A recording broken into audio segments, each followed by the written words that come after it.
What is investment risk? Investment risk can be defined as the probability of losses relative to the expected returns on a particular investment. कि जो से factor जिनकी वजह से आपका return कम हो सकता है उसको हम रिस्क कहते हैं। लेकिन अगर हम इसको आसान वर्ड में समझे तो ये है कि chances of loss due to future uncertainty, कि आपने जो भी इन्वेस्टमेंट की हुई है उसके ऊपर फ्यूचर में जो लॉस हो सकता है उसको हम रिस्क कहते हैं। इन्वेस्टमेंट रिस्क टाइप देखें, वैसे तो बहुत सारे रिस्क होते हैं जो आपकी इन्वेस्टमेंट को इफ़ेक्ट कर रहे होते हैं, लेकिन इस वीडियो में हम कुछ मेन रिस्क के बारे में बात करेंगे, जैसे कि market risk, liquidity risk, concentration risk, credit risk, inflation risk, foreign investment risk.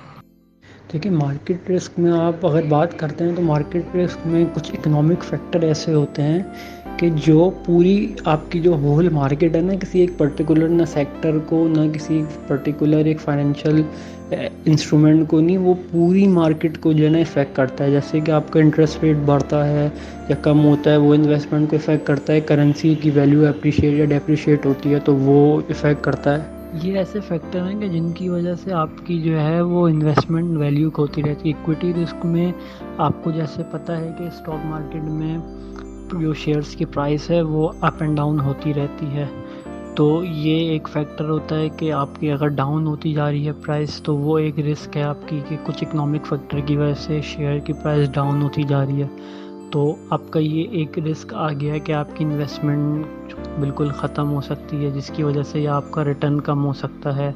उसके अलावा आप इंटरेस्ट रेट रिस्क में आप जैसे कि बॉन्ड्स में अगर इन्वेस्टमेंट कर रहे हैं तो उसको इफ़ेक्ट कर सकता है इंटरेस्ट रेट रिस्क। उसके अलावा आपका जो करेंसी रिस्क हो गया या फॉरेन एक्सचेंज रिस्क हो गया, तो ये रिस्क उन लोगों की इन्वेस्टमेंट को इफ़ेक्ट करता है जिन्होंने फॉरेन करेंसीज़ में इन्वेस्ट किया होगा। मिसाल के तौर पे आपने डॉलर ख़रीदे हुए हैं, उसके डॉलर में इन्वेस्टमेंट की हुई है, लेकिन डॉलर आपका पाकिस्तानी रुपीस के अगेंस्ट जो है ना डेप्रिशिएट होता जा रहा है, तो ये आपकी इन्वेस्टमेंट को इफ़ेक्ट कर रही है ये चीज़। उसके बाद सेकंड रिस्क है हमारा लिक्विडिटी रिस्क। लिक्विडिटी को सबसे पहले आपको समझना होगा कि लिक्विडिटी ख़ुद क्या है। लिक्विडिटी का मतलब ये होता है कि आप अपनी इन्वेस्टमेंट को कितनी जल्दी कैश में कन्वर्ट कर पा रहे हो, इसको कहते हैं लिक्विडिटी। अगर आप लिक्विडिटी रिस्क पे आते हैं तो ये देखते हैं liquidity risk occurs when a firm can not meet its short term debts obligation. इसका मतलब ये होता है कि जब कंपनी अपने करंट एसेट को नहीं पे ऑफ कर पा रही होती है ना, क्यों ये कब होता है, जब कंपनी अच्छा परफॉर्म नहीं कर पा रही हो, ज़्यादा प्रॉफिट्स ना कमा पा रही हो, तो इस वजह से वो जो है ना अपने जो करंट लायबिलिटी होती हैं उनको पे ऑफ नहीं कर पा रही होती है, तो इससे कंपनी की परफॉर्मेंस पे काफ़ी इम्पैक्ट पड़ता है, जिस वजह से कंपनी के जो शेयर्स हैं उनकी मार्केट में प्राइस कम होने लगती है और कोई उसके आप अगर चाहते भी हो अपना शेयर को सोल्ड आउट करना तो आप नहीं कर पा रहे होते हो, तो इसकी वजह से बायर नहीं हो पाता है, बायर आपको नहीं मिल पाता है। ये है लिक्विडिटी रिस्क।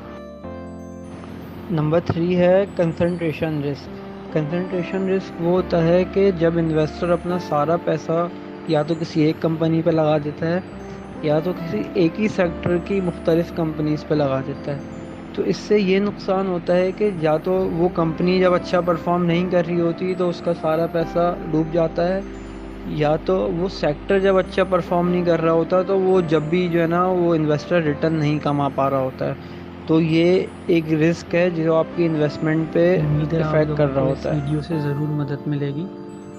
बाकी हम क्रेडिट रिस्क और इन्फ्लेशन रिस्क और आप इन रिस्क को किस तरह डाइवर्सिफाई कर सकते हो, यानी किस तरह कम कर सकते हो, इन पे हम अगली वीडियो में बात करेंगे।